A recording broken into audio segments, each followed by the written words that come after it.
এই তুই কাকে ধরে নিয়ে এলি রে রাজু? এরকম পাতিলের কালির মতো মেয়ে আমি তো জীবনেও দেখিনি রে। মা, তোমাদের না জানানোর জন্য আমাকে ক্ষমা করে দিও দয়া করে। এ হচ্ছে রূপা, আমার স্ত্রী। ওর বাবা মা কেউ নেই। আমি ওকে খুব পছন্দ করে বিয়ে করেছি মা, আমাদেরকে দয়া করে মেনে নাও। মা, দয়া করে আপনি রাগ করবেন না। আমি আপনাকে কোনোদিন করে প্রশ্ন করার সুযোগই দেব না। আমাকে একবার গ্রহণ করুন।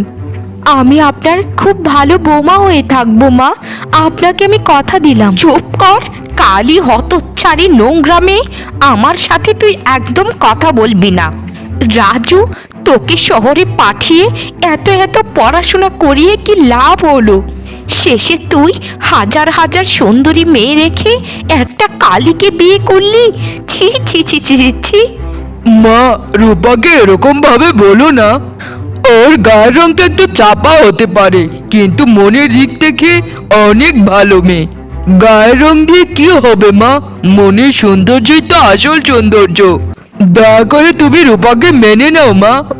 দেখো মা, তোমাকে খুবই ভালোবাসবে। ওর মতো এরকম একটা মেয়ের ভালোবাসার আমার একদম দরকার নেই। আমি কত স্বপ্ন দেখেছিলাম যে আমার এরকম ফুলের মতো ছেলের একটা সুন্দরী বউ হবে, কিন্তু আমার সকল আশাতে তুই জল ঢেলে দিলি। তোকে আমার সন্তান বলতে ঘৃণা হচ্ছে। এই কালী মেয়ে আমার ঘরে থাকলে তো আমার মান সম্মান সব চলে যাবে। মা গো, ও মা, আপনি দয়া করে একটু শান্ত হন না। আপনার পায়ের নিচে আমাকে একটু ঠাঁই দিন মা। আমি আপনার কাছে জীবনেও কিছু চাইবো না। জন্মের পরে নিজের মাকে হারিয়েছি মা। আমি ছোটবেলা থেকেই ভাবতাম যে আমার যার সাথে বিয়ে হবে তার মাকে আমি মা বলে ডাকবো। এই মেয়ে শোন, তোর ওই কুৎসিত মুখে আমাকে একবারও মা বলে ডাকবি না। বিচ্ছিরি শোনা যায়, বিচ্ছিরি। আমার একটা অনেক অনেক সুন্দরী মেয়ে আছে, তার বিয়ে হয়ে গেছে, সে আমাকে মা বলে ডাকে। তোকে আর নতুন করে ডাকতে হবে না। মা, একটু শান্ত হও না দয়া করে। রূপাকে এভাবে অপমান করো না, আমার খুবই কষ্ট লাগে। বাবা বাবা বাবা বাহ, বিয়ে হতে না হতেই দেখা যাচ্ছে বউয়ের আঁচল ধরে বসে আছিস।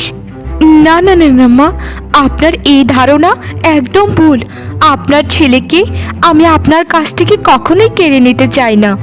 মা হচ্ছে সবার ঊর্ধ্বে। মায়ের ভালোবাসার মতো ভালোবাসা এই পৃথিবীতে নেই। এত চিন্তা করো না তো মা, আমি তো এখন এসেই গেছি। এখন সব সমস্যার সমাধান হয়ে যাবে। ওই কালীটাকে যে কিভাবে তাড়াই শুধু তুমি দেখতে থাকো। আমি শ্বশুর বাড়িতে বলে এসেছি যে আমি বেশ কিছুদিন মায়ের কাছে থাকবো। তোমার অসুস্থতার কথা বলে এখানে এসেছি, না হলে তো আমার শাশুড়ি জীবনেও এখানে আসতে দিত না। আর এখন এই হারটা নিয়ে কেন বসেছো বলো তো আমায়? তুই তো জানিস রে মা, এই হারটা আমাদের পূর্বপুরুষের।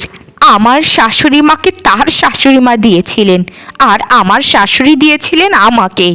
মৃত্যুর আগে তিনি বলেছিলেন যে আমাদের রাজুর যখন একটা বউ আসবে বাড়িতে, তাকে হার দিয়ে তুমি বরণ করে নিও। আমাকে তিনি বলেছিলেন রাজুর জন্য একটা লাল টুকটুকে বউ এনো। এখন আমাদের রাজু তো লাল টুকটুকের জায়গায় কয়লার মতো কালি একটা বউ নিয়ে এসেছে। ওকে আমি মরে গেলেও নিজের বৌমা বলে মেনে নেব না, এটাই আমার শেষ কথা। আসলে মা, তুমি একদম ঠিক কথা বলেছ। ওর মতো একটা মেয়েকে আমি নিজের ভাইয়ের বউ কখনোই মেনে নিতে পারবো না। আমাদের রাজু কতটা সুদর্শন, আর তার জায়গায় এই কালীকে কত বেমানান দেখা যায়। আমি যখন এখানে একবার এসেই পড়েছি মা, ওকে না বিদায় করে এখান থেকে এক পাও নড়বো না। এখনকার যুগে মন দিয়ে কিছু হয় না, সৌন্দর্যই সব কিছু। সৌন্দর্যটাকেই মানুষ দেখে। আমাদের মান সম্মান সব গেল এখন। আমার ছেলেকে টাকা পয়সা খরচ করে শহরের এত বড় জায়গায় পড়িয়েছি। এত পড়াশোনা করে কি চিন্তা তার জন্মালো যে সৌন্দর্যই কোনো কিছু নয়, চরিত্রই সব। একটা কালীকে এনে তো আমাদের মান সম্মান সব ডুবালো, আবার বড় বড় কথা বলে রাজু। আমি কিছু জানি না রে মায়া, আমি কিছু জানি না। তুই যা করার করিস, ওকে এ বাড়ি থেকে তাড়াতেই হবে যে কোনো মূল্যে। না হলে আমি এখানে দম বন্ধ হয়ে মারা যাব। শোনো মা, যা করতে হবে সব বুদ্ধি খাটিয়ে করতে হবে। রাজুর সামনে কোনো কিছু করা যাবে না ওর সাথে। ওই মেয়েকে আমরা গোপনে গোপনে এমন নির্যাতন করবো যে যেন সে নিজ থেকেই বাড়ি ছেড়ে চলে যায়। যদি আমরা জোর করে কিছু করতে চাই তাহলে আমার ভাইয়ের চোখে আমি খারাপ আর তোমার ছেলের চোখে তুমি খারাপ হয়ে যাবে। আর ওই মেয়ে কিন্তু মাঝখানে খুব ভালো সেজে যাবে, বুঝেছো মা? তাই যা করতে হবে ঠান্ডা মাথায়। একেই তো বলে আমার মেয়ে। আসলেই রে মা, তোর মাথায় কত বুদ্ধি। শোন রে মায়া, তুই হচ্ছিস আমার এখন একমাত্র শক্তি। তোকে ছাড়া আমি এক পাও এগোতে পারবো না। তোর কথাগুলো শুনে এখন একটু মনটা হালকা লাগছে। আমার লক্ষ্য একটাই, ওই কালীকে বাড়ি থেকে বিদেয় করিয়ে একটা ফুটফুটে সুন্দরী বউ আনবো এই ঘরে। আমার এত ভালো মনের দরকার নেই, সুন্দরী হলেই চলবে, দেখে চোখের শান্তি তো হবে। আরে মা, হবে হবে, আমার কাছে হাজারটা মেয়ে আছে সুন্দরী। ঠিক আছে মা, এতক্ষণ তো হয়ে গেল শ্বশুর বাড়ি থেকে আসছিস, এখন দুটো খেয়ে নে আগে। ঠিক আছে মা, আমাকে তাহলে দুটো খেতে দাও। আর এসব গয়নাগাটি লুকিয়ে রাখো তো। কে জানে ওই ভিখারি কালো মেয়েটা আবার চুরি টুরি করতে পারে। আমি কিচ্ছু বুঝতে পারছি না, মা তো আমাকে বোধহয় কোনো দিনও মেনে নেবে না। আচ্ছা বলো না তুমি, আমি কি দেখতে এতটাই কুৎসিত যে আমাকে বৌমা হিসেবে মেনে নেওয়া যায় না? জানো, আমার শ্বশুর বাড়ি নিয়ে কত স্বপ্ন ছিল, কিন্তু এখন এখানে এসে দেখা যাচ্ছে সব স্বপ্ন পূরণ হবে তো দূরের কথা, তোমার মাকে তো মা বলেই রাখতে পারবো না বোধহয়। আমি কি করব, তুমি বলে দাও আমাকে। এভাবে কান্না করো না গিন্নি, তুমি কান্না করলে আমার খুবই কষ্ট লাগে। রাতের পর যেমন দিন আসে তেমনি কষ্টের পর একদিন সুখ নিশ্চয়ই আসবে। গিন্নি, দয়া করে তুমি সবসময় এরকম ভাবে চলবে যে যেন মা তোমাকে ভালোবাসে। আমার মা একটু অন্যরকম, বুঝেছো তো? সুন্দরীদের একটু বেশি গুরুত্ব দেয়। ওদের কথায় তুমি কান দিও না গিন্নি। তোমার বোনও তো এসেছে দেখলাম, সে সময় মাকে আর বোনকে আমি চা দিতে গেলাম, কিন্তু তারা তো আমার দিকে তাকালোই না। অনেকবার বলেছি যে মা, দিদি, চা খাবেন আপনারা, তারা আমাকে কোনো পাত্তাই দেয়নি। তুমি যখন জানতে যে তোমার মা সুন্দরীদের অনেক বেশি পছন্দ করে, তখন কেন গো আমার মতো এরকম কুৎসিত একটা মেয়েকে বিয়ে করে তোমার মার মনে কষ্ট দিলে? গিন্নি, তুমি যেমনই হও না কেন, আমি তোমাকে সত্যি খুবই ভালোবাসি। আর শোনো গিন্নি, এবারে আমি একটা চাকরির জন্য শহরে যাব কিছুদিনের জন্য। যে কোনো সময় আমাকে শহরে যেতে হবে। চাকরিটা যদি হয়ে যায় গিন্নি, তাহলে তোমাকেও আমার সাথে করে নিয়ে যাব। তুমি কোনো চিন্তা করো না গো, আমি সব দিক দিয়ে দেখছি কি করা যায়। তোমার কথাটা শুনে আমার খুবই ভালো লাগছে। তুমি সত্যি বলছো তো? তুমি আমাকে তোমার সাথে করে নিয়ে যাবে? কিন্তু আমি যদি তোমার সাথে চলে যাই তাহলে মাকে কে দেখবে? না না না না না না, আমি মাকে ছেড়ে কোথাও যেতে পারবো না গো। যদি শহরে আমাকে নিয়ে যেতেই হয় তাহলে আমাদের সাথে মাও যাবেন। আসলে গিন্নি, তুমি কত ভাবো আমার পরিবারের কথা। যেখানে মা তোমাকে সারাক্ষণ কথা শোনাতে থাকে, সেখানে তুমি মার কথাই বেশি ভাবছো। আমি সবসময় ভালো মানুষ কেমন হয় তা বইয়ে পড়েছি, কিন্তু এখন সত্যিকারে আমাকে বিধাতা দেখাচ্ছেন। সত্যিকারের ভালো মানুষ তো তুমি গো, যেখানে তুমি একটা এত সুদর্শন মানুষ হয়েও আমার মতো এরকম একটা কুৎসিত মেয়েকে বিয়ে করেছো। ভালো মানুষ হয়ে কি হবে গিন্নি, যেখানে তোমাকে মানুষের এত কথা শুনতে হচ্ছে? কিন্তু আমার মন বলছে গিন্নি, খুব তাড়াতাড়ি সব কিছু ঠিক হয়ে যাবে। হ্যাঁ গো, আমি তো সেই আশাতেই বেঁচে আছি, সব কিছুই একদিন ঠিক হয়ে যাবে। অনেকটা তো বেলা হয়ে গেল, এখন তো তোমার নিশ্চয়ই খিদে পেয়েছে। চলো না, তোমাকে খাবার বেড়ে দিই, তুমি টেবিলে যাও, আমি তোমার জন্য খাবারটা নিয়ে আসছি। নিজের প্রতি একটুও যত্ন নেই তোমার।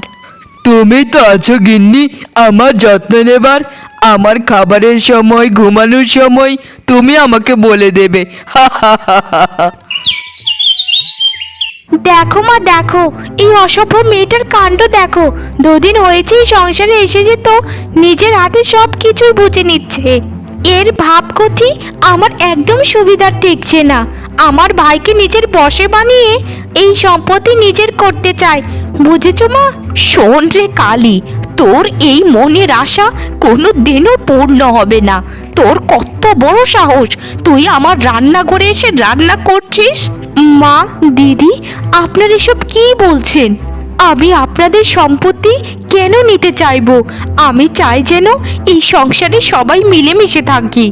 আমি আপনাদের প্রিয় খাবারগুলো রান্না করছিলাম যেন ঘুম থেকে উঠে আপনাদের সেগুলো খাওয়াতে পারি। আর মা, এই বাড়ির বৌমা হিসেবে আমার তো রান্না করা উচিত, তাই না?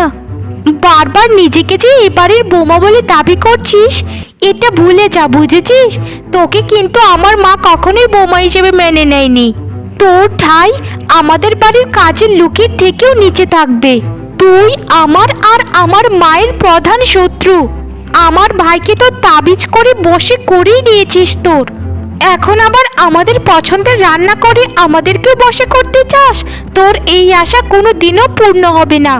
বিশ্বাস করুন দিদি, আপনি আমার সম্পর্কে যা ভাবছেন তা একটাও সঠিক নয়। আমি নিজেকে যতটা না ভালোবাসি, আমার পরিবারকে এর থেকে 1000 গুণ বেশি ভালোবাসি। আপনারা হচ্ছেন আমার পরিবার, আর পরিবারের খেয়াল তো আমাকে রাখতেই হবে। পরিবার না ছাই, আমার ঘরে আগুন জ্বালিয়ে আবার নিজেকে ভালো দাবি করছিস? আমার এরকম সুদর্শন ছেলেটাকে বশ করে আমার তো সর্বনাশ করেই দিয়েছিস। আমার ছেলেকে যদি বিয়ে করাতাম আমি, তাহলে মোটা অঙ্কের যৌতুকও দিত আর সুন্দরী মেয়েও পেতাম সাথে। কিন্তু তুই তো আমার ছেলের ঘাড়ে কোনো টাকা পয়সা ছাড়াই বসে গেছিস। তবু যদি সুন্দরী হতিস তাহলে একটা কথা ছিল। মাগো, বিশ্বাস করুন, আপনার ছেলে যখন আমাকে বিয়ে করতে চেয়েছিল আমি তখন তাকে 1000 বার না করেছিলাম। কিন্তু জানি না মা, সে আমাকে খুবই পছন্দ করত। তারপর আমিও তাকে পছন্দ করা শুরু করলাম। ভালোবাসায় রং, বর্ণ, ভেদ কোনো কিছুই মানে না মা। শোন শোন কালী, আমার মার মুখে মুখে একটা কথাও তুই বলবি না। তোর ওই মুখ কিন্তু টেনে ছিঁড়ে ফেলবো। এই রান্নাঘর থেকে এই মুহূর্তে তুই উঠে যাবি। তোকে যদি কোনো দিনও আমাদের রান্নাঘরে দেখেছি তো তোর সাথে সেদিন হবে আমাদের। ঠিক আছে দিদি, আমি রান্নাঘর থেকে চলে যাচ্ছি। আমি কোনো দিনও আর রান্নাঘরে আসবো না। আপনারা যা বলবেন, যেভাবে বলবেন, আমি সব কিছুই করতে রাজি আছি। কিন্তু দয়া করে আমাকে এ বাড়ি ছেড়ে চলে যেতে বলবেন না কোনো দিন। আমি আপনাদের মাঝে থাকতে চাই। আমি কোনো দিনও আমার মাকে দেখতে পাইনি, তাই আপনার মাকে আমি মা হিসেবে মেনে নিয়েছি। আমাকে আবার মা থেকে বঞ্চিত করবেন না দয়া করে। তোর ওই 2 পয়সার অভিনয় আমার কাছে খাটবে না, বুঝেছিস? আমি তোকে কোনো দিনও বৌমা হিসেবে মেনে নেব না, নেব না, নেব না। দয়া করে আপনি শান্ত হন মা, শান্ত হন। আপনার কথাগুলোই আমি খুব কষ্ট পাচ্ছি মা। তোকে কষ্ট দিতে আমাদের খুব ভালো লাগছে, বুঝেছিস কালী? নিজের চেহারাটাকে আয়নায় একটু ভালো মতো দেখিস। তুই যে কিরকম তুই নিজেই বুঝতে পারবি। মা, রূপা, দিদি, আমি শহরে যাচ্ছি। তোমরা সবাই আমার জন্য প্রার্থনা করো যেন এবারের মতো একটা ভালো চাকরি পাই। তোমাদের কাছে আমার একটাই অনুরোধ, রূপাকে কিছু বলো না। ওর তো তোমাদের ছাড়া আর কেউ নেই মা। শোন রাজু, তুই দেখা যায় বউকে নিয়ে খুব ভাবনা চিন্তা করিস সব সময়। এরকম ভাবনা চিন্তা যদি আমাদেরকে নিয়েও একটু করতিস তাহলে আমাদের খুবই ভালো লাগতো। তোর বউকে আমরা কিছুই করব না, তুই নিশ্চিন্তে চলে যা শহরে। তোর যতদিন ইচ্ছে তুই শহরে গিয়ে থেকে নে। রূপা, তুমি কেঁদো না দয়া করে, আমি খুব তাড়াতাড়ি চলে আসব। তোমাকে মা আর দিদি কেউই কিছু বলবে না, তুমি নিশ্চিন্তে থাকো রূপা। না গো না, তুমি সব কি কথা বলছো? আমি চিন্তা করব কিসের জন্য? তুমি শুধু সাবধানে থেকো ওখানে, আর ঠিকমতো খাবার দাবার খেয়েও। আর চেষ্টা করো খুব তাড়াতাড়ি এখানে চলে আসার। তোমাকে ছাড়া আমার একদম ভালো লাগে না। না রূপা, আমি খুব তাড়াতাড়ি এখানে চলে আসব, শুধু আমার জন্য প্রার্থনা করো। বাবারে বাবা, আমার ভাই রাজু তো দেখা যায় শাহজাহান, আর তার স্ত্রী হচ্ছে মমতাজ। তোদের এই যাত্রাপালা রেখে এখন যদি শহরে যাস, তাড়াতাড়ি বেরিয়ে পড়। সময় কি তোর জন্য বসে রয়েছে? শহর থেকে এসে তারপর নিজের বউয়ের সাথে অনেক গল্প করিস। এখন যা, তাড়াতাড়ি যা। আর শোন রাজু, নিজের বউকে নিয়ে এত চিন্তা কখনোই করিস না, আমরা তাকে কিছুই বলবো না। যতই হোক সে আমার ছোট ভাইয়ের বউ, তাকে তো সম্মান দিতেই হবে নাকি? যাক দিদি, তোমাদের কথাগুলো শুনে অনেক মনটা হালকা লাগছে। আমি এখন নিশ্চিন্তে শহরে যেতে পারবো। তোমরা তাহলে ভালো থেকো, আমি এখনই রওনা দিচ্ছি। ঠিক আছে, তাহলে যা। কি রে কালী, তোর স্বামী তো চলে গেল অবশেষে, এখন যে তোকেও বাড়ি ছেড়ে চলে যেতে হবে? দিদি, এটা আপনি কি কথা বলছেন? আমার স্বামীর সামনে আপনারা বলেছেন যে আমার সাথে আপনারা কিছুই করবেন না, কিন্তু এখন আমাকে চলে যেতে বলছেন? আমার স্বামীর বাড়ি ছেড়ে আমি কোথায় যাব বলুন? আমার যে কেউ নেই। তোর কে আছে না আছে সেটা তো আমাদের দেখার বিষয় নয় রে কালী। তোকে আমার মেয়ে বলেছে এ বাড়ি ছেড়ে চলে যেতে, তুই এ বাড়ি ছেড়ে এক্ষুনি চলে যাবি। মা, দিদি, আমি আপনাদের দুটো পায়ে পড়ছি, আমাকে এভাবে তাড়িয়ে দেবেন না। আমার স্বামী আমার জন্য খুবই চিন্তা করবেন। মা গো, ও মা, দয়া করে আপনার পায়ের নিচে একটু ঠাঁই দিন। এখন যদি পুরো পৃথিবী তোর সঙ্গ দেয়, তবু আমরা তোর কোনো কথাই শুনবো না। তুই এ বাড়ি ছেড়ে এক্ষুনি চলে যা। বুঝেছি মা, আমার কথার কোনো মূল্যই আমি আর পাবো না আপনাদের কাছে। আমাকে তাড়িয়ে যদি আপনাদের খুব শান্তি লাগে, তাহলে আমি এখান থেকে এক্ষুনি চলে যাব। তবে যদি আমি সত্য হয়ে থাকি, আমার কোনো ভুল না থাকে, তাহলে একদিন বিধাতা নিশ্চয়ই আমার সঙ্গ দেবেন, আর আপনাদের ভুল আপনারা নিশ্চয়ই বুঝতে পারবেন। ভালো থাকবেন মা, ভালো থাকবেন দিদি।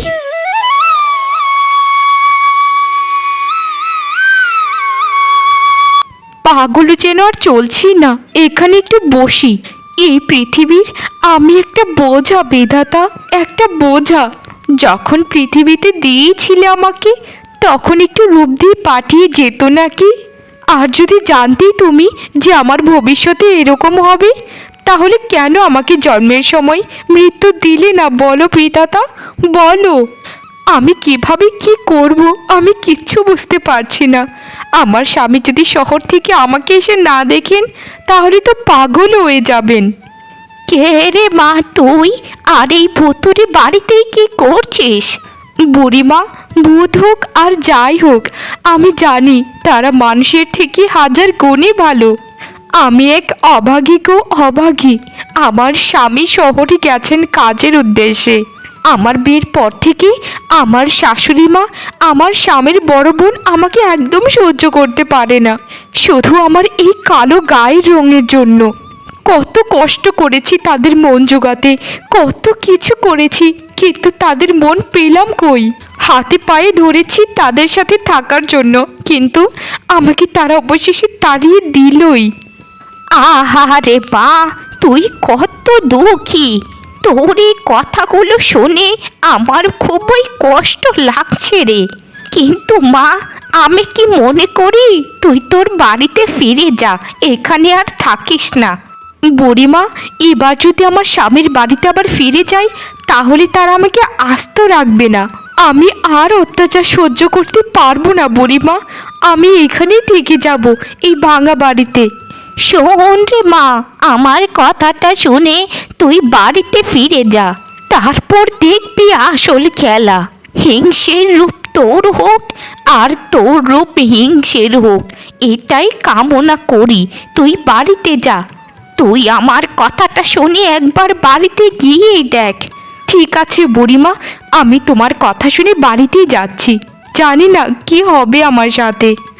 তুই আগে বাড়িতে গিয়ে দেখ, তারপর আসল খেলটা দেখতে পারবি। মা দেখো ওই মেয়ের কত বড় সাহস, এই কালি আবার ফিরে এসেছে। যাও তো মা, কেরোসিন তেলটা এখনই নিয়ে আসো তো, ওর গায়ে ঢেলে আজ ওকে জ্বালিয়ে দেব। দাঁড়া মা দাঁড়া, আমি এখনই রান্নাঘর থেকে কেরোসিনটা নিয়ে আসছি, ওকে আজ শেষ করে দেব। ও মা গো, এটা আমাদের সাথে কি হয়ে গেল গো? আমরা এত কালো কুৎসিত হয়ে গেলাম কি করে? আরে আমি এতটা সুন্দরী, আমি এতটা সুন্দরী হয়ে গেলাম কি করে? আমি তো নিজের চোখে বিশ্বাসই করতে পারছি না, এতটা সুন্দরী, দুধে আলতা, আবার গায়ের রং। আমি জানি এটা নিশ্চয়ই বুড়িমার আশীর্বাদ হবে। বুড়িমা আমাকে বলেছিলেন যারা আমার সাথে খারাপ ব্যবহার করে তাদের সব রূপ আমার কাছে চলে আসবে, আর আমার রূপ তাদের কাছে চলে যাবে।